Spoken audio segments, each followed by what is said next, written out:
know what time it is. It's your boy DJ RichieSkye back with some tea, interviews, recaps, and more. And be sure to check the links in the description of this video for trips, for books, one-on-one sessions, and more. Now let's get into the tea.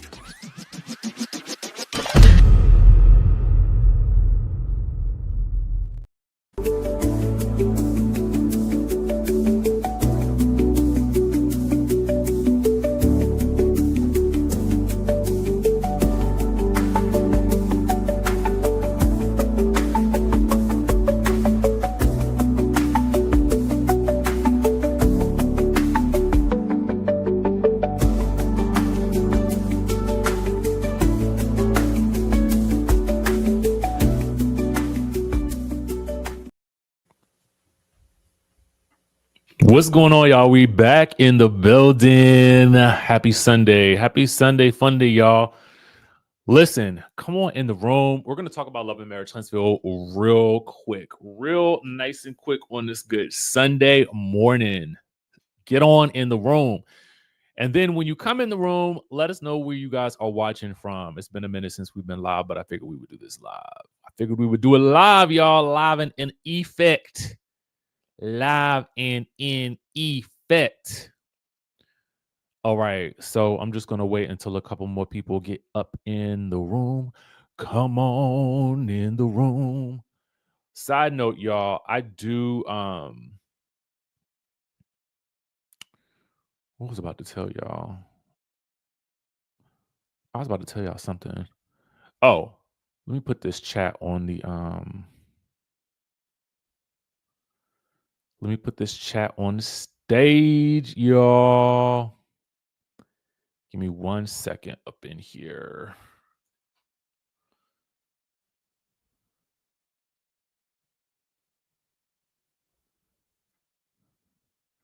I got to get this thing right up in here. Let us know where you're watching from when you come on in the room.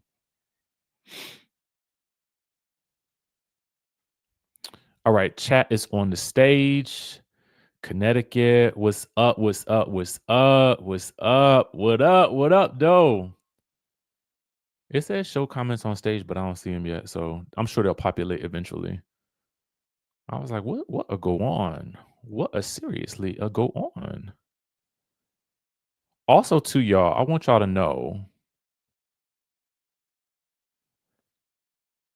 that I am opening up the membership for those of you guys who are interested in getting started on YouTube, monetizing your YouTube channels.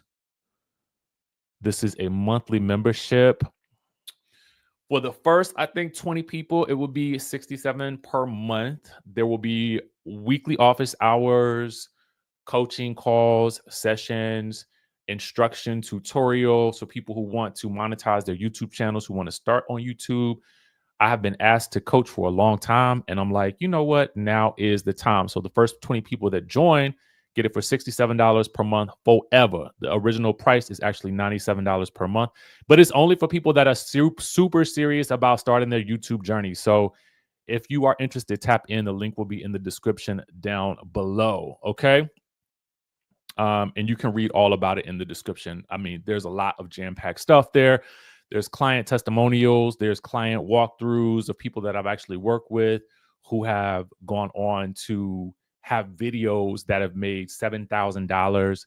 Yes, it is possible. Yes, it is achievable. And I will show you how. Okay. All right. So love and marriage, Huntsville. Huntsville is back. We are on season 3 and season 10, episode 3. It's called More or Less the Favorite. We're going to be discussing these points. After an altercation turns physical, Ken gets defensive with his friends about his relationship.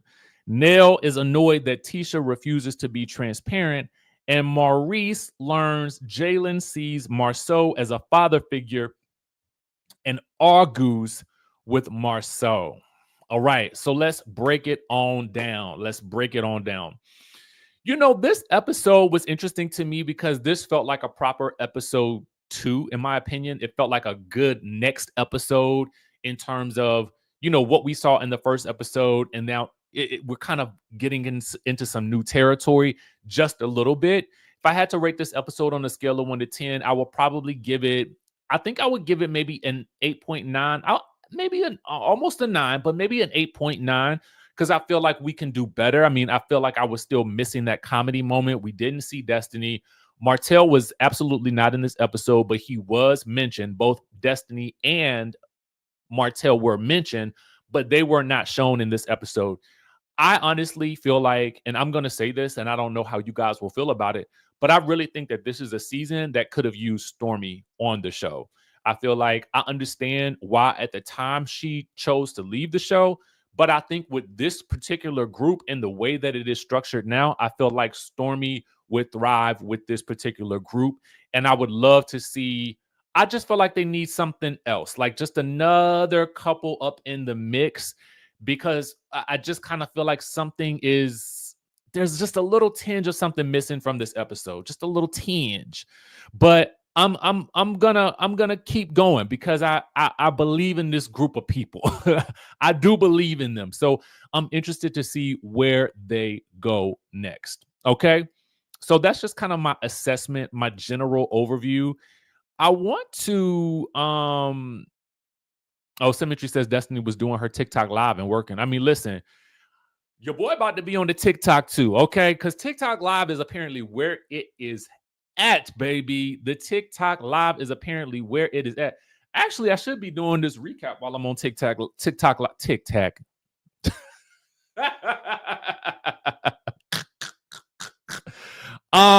That would be a no for me.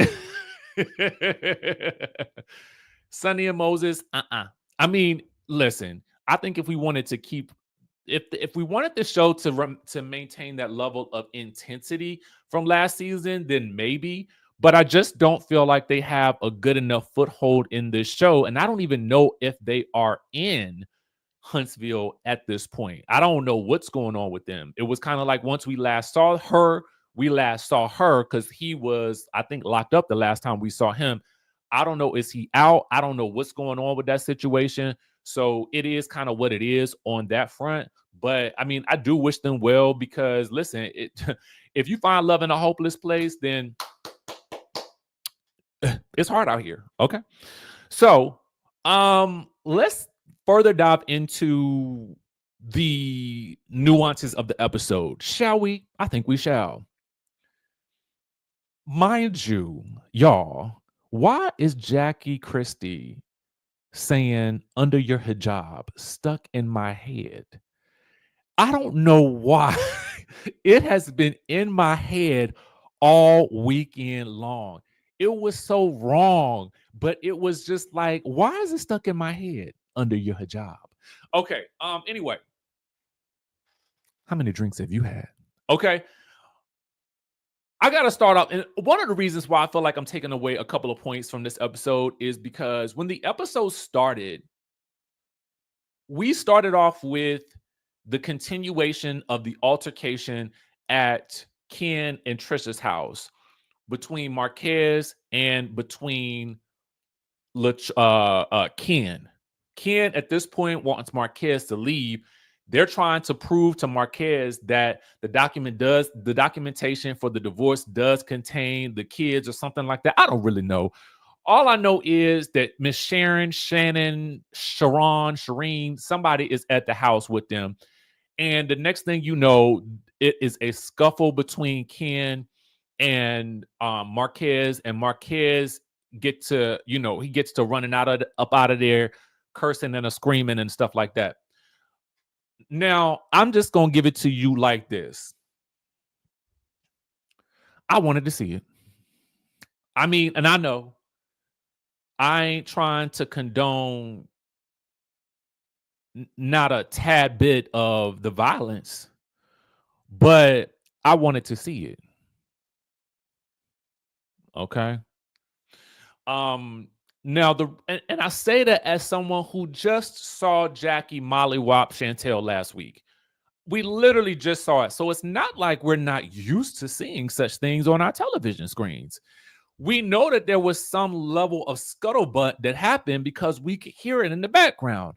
Ken later tells us that there was a scuttlebutt, but I want to know who hit who, and I want to know.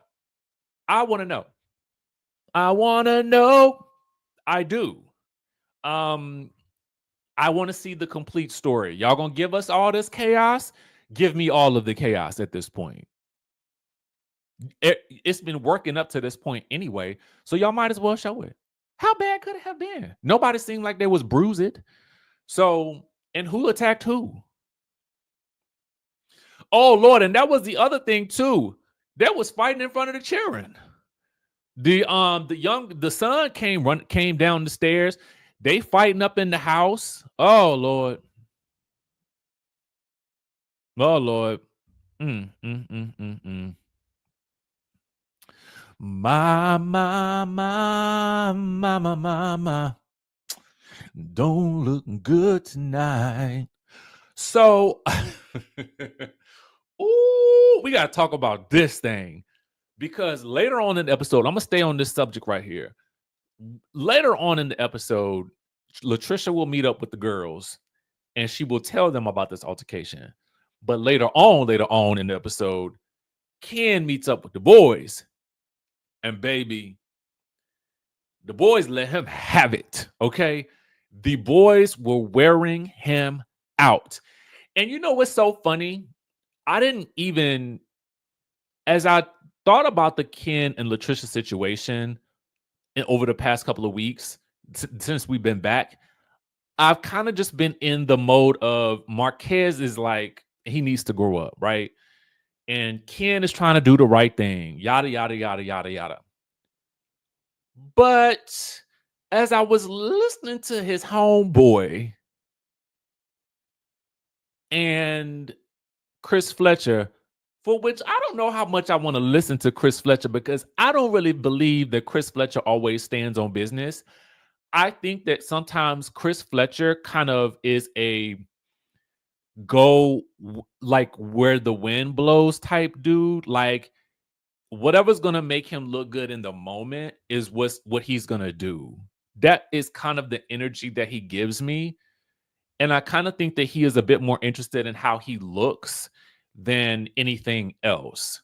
Because I just, especially for Latisha to be his cousin, the stuff that he was saying last night is very much like, that ain't my cousin. I got your back. I don't got her back. Is it just me? And then later on in the episode, when we see the previews for next week, and the guys are confronting him about what he said to Nell about it sounding more like an NDA is something that Maurice and Marsau would do. When confronted about that, he basically is like, oh, that's not true. So I'm like, we saw it on camera. We saw you saying it. They saw you saying it. So are you about to rewrite history right now? I just feel like Chris, even when Martell was like cursing out Miss Nell the other couple of years ago, I be feeling like Miss Nell got more cojones than Chris Fletcher does in these instances. I mean, Miss Nell will go at it with anybody.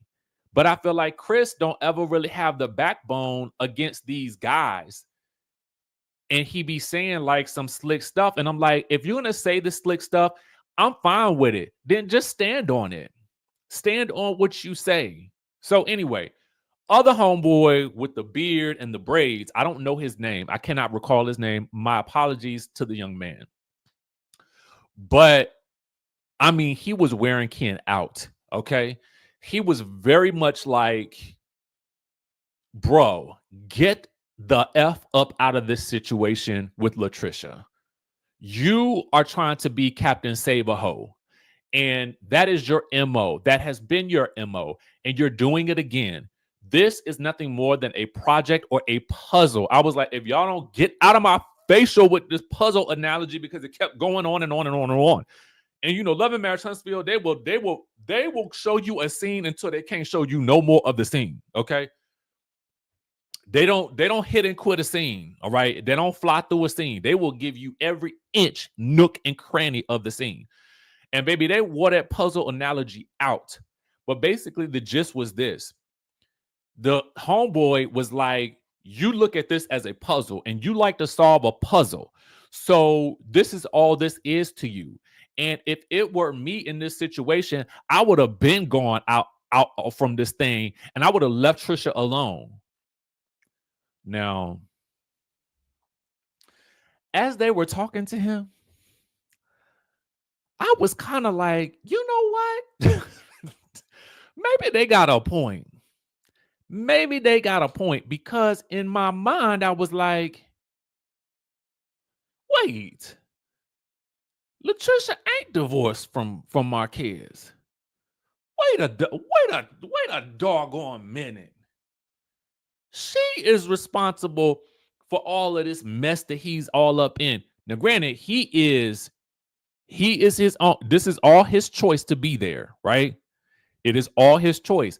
But at the end of the day, Latisha comes with a lot of baggage in this moment because she refuses to really put down her foot, put down her stiletto, and really get this thing over with from Marquez in such a way that she keeps a distance between Marquez and whatever else.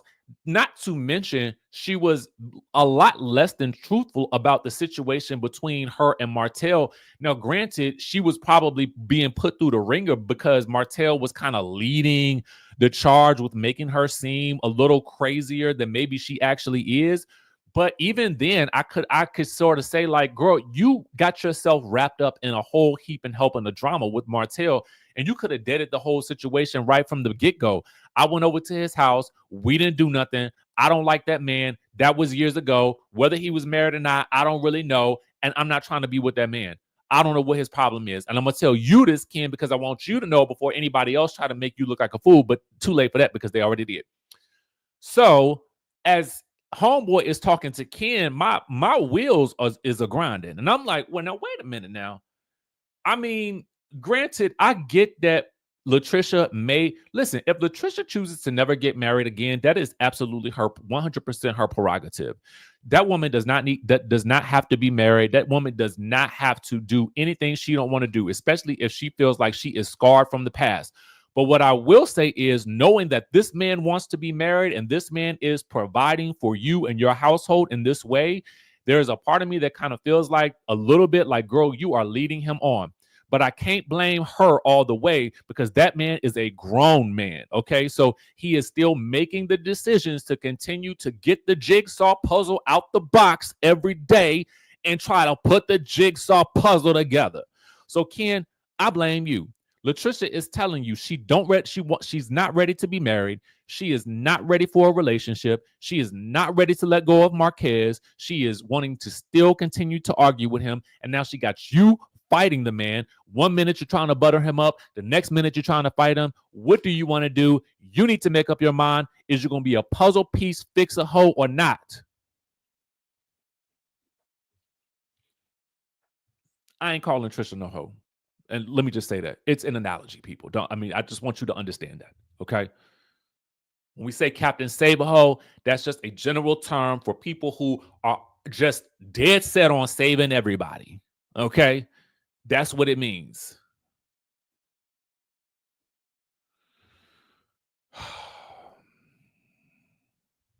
I don't ever like Trisha's hair. Dang it. I didn't mean to say it out loud. I just don't ever like it. I don't know what it be. I'll take Miss Nell and her mess, Miss Nell like a wild Tina Turner hair. You know what I'm saying?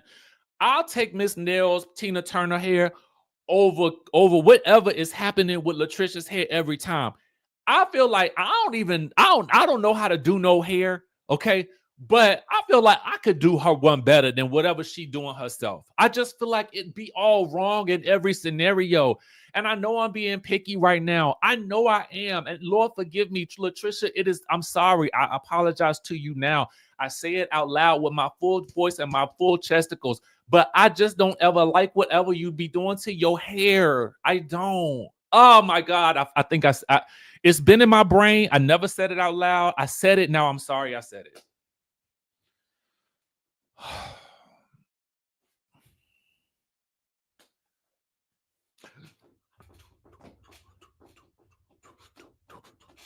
Dun dun dun dun dun dun dun. Okay, so anyway, Nutbush City. Okay, so where was I? So yeah, homeboy really opened up my mind about the Latisha and Ken situation. And I was like, oh, maybe he got a point or three. But Ken is fighting a good fight. So, that man love that woman and them kids. I think the person with the most sense in the house is the young son. Meanwhile, I like Ken though. I like him. I actually like Homeboy more because I feel like Homeboy is real. Like Homeboy be on some real stuff. At least from what the perspective that we see him in. I don't even know what Chris Fletcher was doing there, talking about his cousin. Okay. That was storyline number 1. Storyline number 2. I thought that this was very interesting. The girls, i.e. Latisha, Kimmy, Miss Nell, and Latisha get together for dinner. Kimmy organizes a little dinner situation to catch up. I think this was the moment where I felt like somebody was missing, and maybe had Destiny been there, it would have been something else. But I felt like it was interesting to see where the ladies are right now, because they're really all trying to get to know each other. I mean, if we really recall, Miss Nell was probably more or less Mel's friend than anything else. Latisha was kind of like a curveball that was thrown into the group, and I don't really know that she really connected with the ladies that much in general anyway. So it's kind of like a sort of reset for the ladies. In this conversation, Latisha catches the ladies up on what's going on with her, Ken, and Marquez, and the great showdown of the Molly Whopping of 2025, or whenever this was filmed. Not to be confused with the Basketball Wives Molly Whopping of 2025, but we actually saw that one. We didn't see this one. So we have the ladies trying to get to know each other. Kimmy reveals. I'm gonna get to Kimmy and Jaylen and Maurice in a minute. I just feel like I'm gonna wait for that to last because that's interesting to me. The most interesting part about this dinner was Nell and Latisha continuing to butt heads. Latisha on this show has grown by leaps and bounds. I don't know that we ever would have had this version of Latisha back in season 1. I never would have pictured we would get to this space with her, but she is really turning into like I would say a force to be reckoned with, whether you like her or not. So it's interesting to see these two women kind of battle it out, because there are questions that Latisha and Kimmy have about the whole Destiny and Lance situation. And they're like, well, did you know that Lance was having a baby while he was allegedly doing something with Destiny? And Miss Nell is like, no, but me and Destiny got our own things to deal with. And so they're questioning her about the timing of it, and she don't really appreciate it too much. So then she says, y'all not gonna be, in her mind, she says, y'all not gonna be continuing to question me, Miss Nell in her hat. Y'all not gonna be continuing to question me about the things that I've got going on with my kids, when we can ask you ladies about what's going on with your husbands and their alleged mistresses, according to Martell and his video expose interview.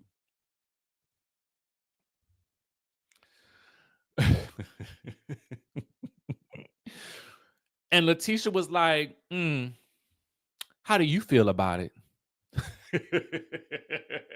So Miss Nell get frustrated, right? She get the frustration going on in her mind, like, oh, girl, you ain't answering my question like I want you to.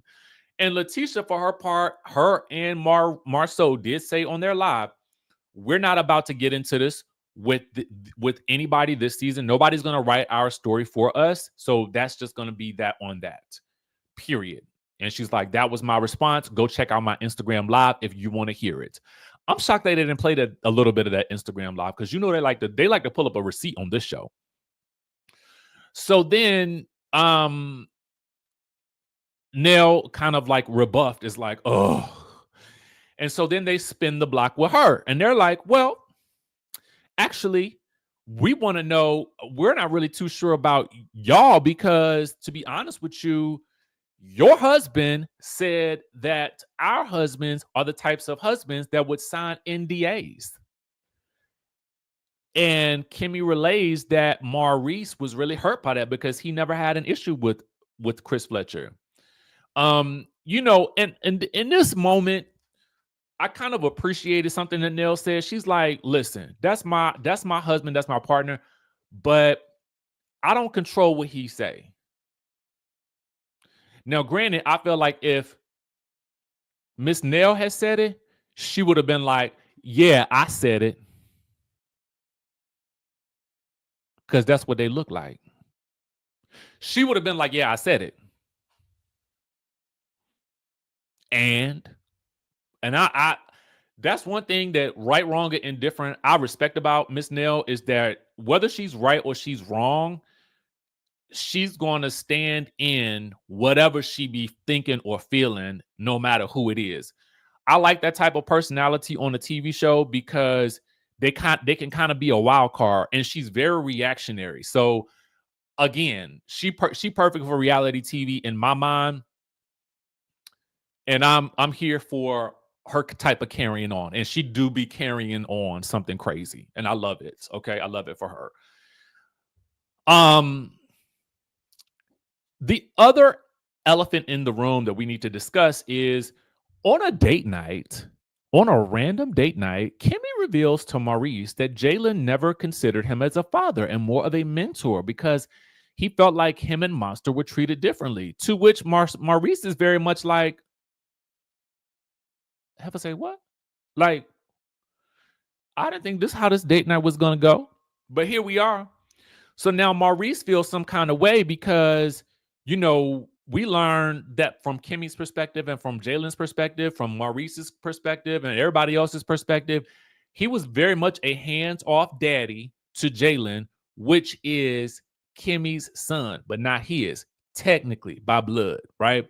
He feels like he did right by the situation and he can't really see no ways tired about how he did anything wrong, which leads him to have a ponderosa with Jaylen, for which Jaylen was like, I'm trying to get up out of this city and I'm trying to move to Colorado to get my IT career started. And I don't have time to be dealing with none of y'all or none of you because you wasn't there for me when I needed you in the way that I needed you when I was growing up. So don't be trying to come around here now and try to change the narrative because that wasn't the case. We didn't have that type of relationship. Actually, it was probably part of me too because I just didn't feel like you was going to be there for very long. And so I gravitated naturally towards Marsau, who was giving me jobs. That's what he said. That is what the man said in a nutshell. I summed it up for you. And Maurice is very much like a gasp, like, oh, I thought I did right by you. And Jaylen is like, well, you did something.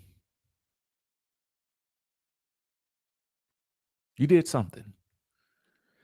So then that turns into, apparently Jaylen has had this conversation with a lot of people, Marsau included.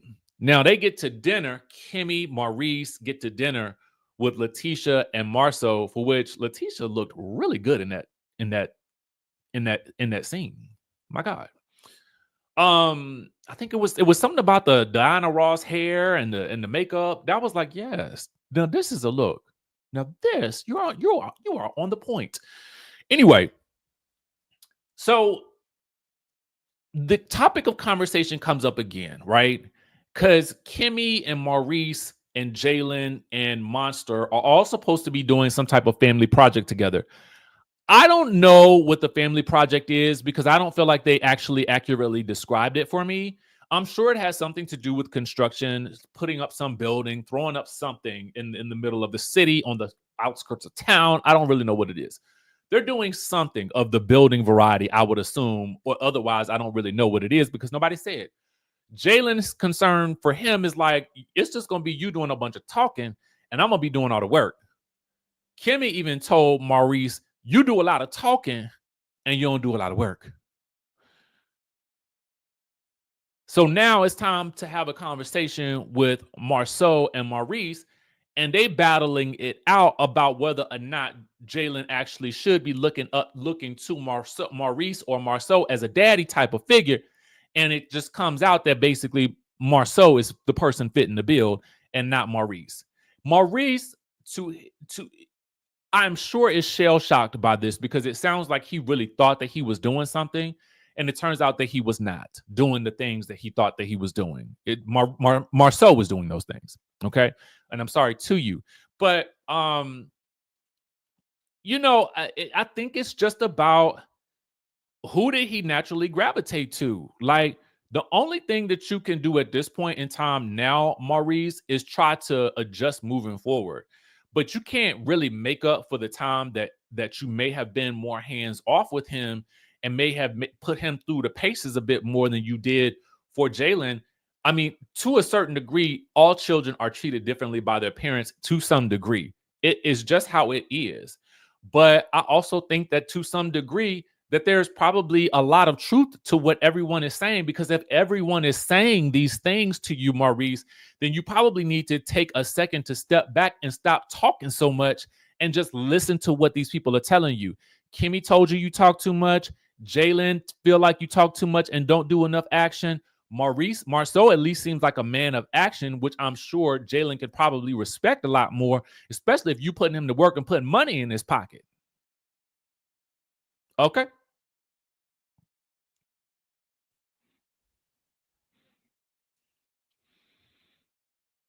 And here's the thing: being a father is about so much more than just providing for the household. And I know that sounds harsh, and I know a lot of us grew up sometimes with that type of mentality, and it's because that's how sometimes a lot of our families were raised. Like, the man is providing for the household, or the mom is providing for the household, and so sometimes that may not leave a lot of time for actual parenting, but you still got to make that time to parent. You got to make sure that relationship is tight. You got to spend that quality time. You've got to take him through the educational process. Yes, you might have taught him how to fix a flat. Okay, cool. Okay, cool. But what did you teach him about life?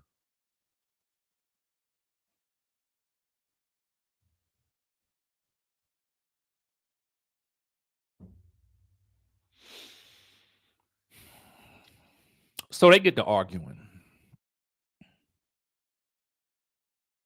They get to arguing. And, I just kind of feel like Maurice, this is probably your opportunity to just sit back and listen. Just sit back and take it in. Sometimes you just got to take it. You got to take it so you can take this lesson and you can learn and move forward in a different way. Can you make up for what you did wrong or didn't do, or maybe overlooked? No, it's gone. That time gone. It's gone, brother. But what you can do is you can start from zero. But you can't start from zero if you're not willing to listen to nobody and then execute differently. And that's that on that. That's period. That's period. So this is a fascinating place that the show is in, and I'm like really interested to see where we go moving forward with all of these different groups of friends. Now that we kind of just don't have a choice, like this is where we are. So I want to see where things go, and I feel like we're turning the page and we're kind of moving forward in a fresh direction. Because listen, this is where we at. Um, So yeah, that's what I thought about the episode. That's my sort of reflections on it. Make sure you guys let me know what you think in the comment section down below. Like I said earlier today, if you guys haven't already checked out the mentorship, it's in the description down below. It is a monthly mentorship. It's weekly office hours, weekly lessons. We're doing walkthroughs on anything, any and everything that you can think about with regards to making content on YouTube, long form content, making money on YouTube, monetizing your channel before you get monetized with ad revenue, because there are ways that you can monetize your channel right as soon as you start on YouTube. If you guys are stuck, right? If you are stuck trying and you've been doing this long enough on your own, you are going to get all of these things in the group sessions. This is not something that's meant for you to be in forever. It is meant for you to just simply get started, get out of your own way, and really dive into getting into this content creation space, because people need income. People need secondary jobs. People need other things that they can actually bring in revenue with. And I want to be able to teach you how to do it. So chime down in the chat down below. The link is in the description. And with that being said, y'all, I will catch you in the next video.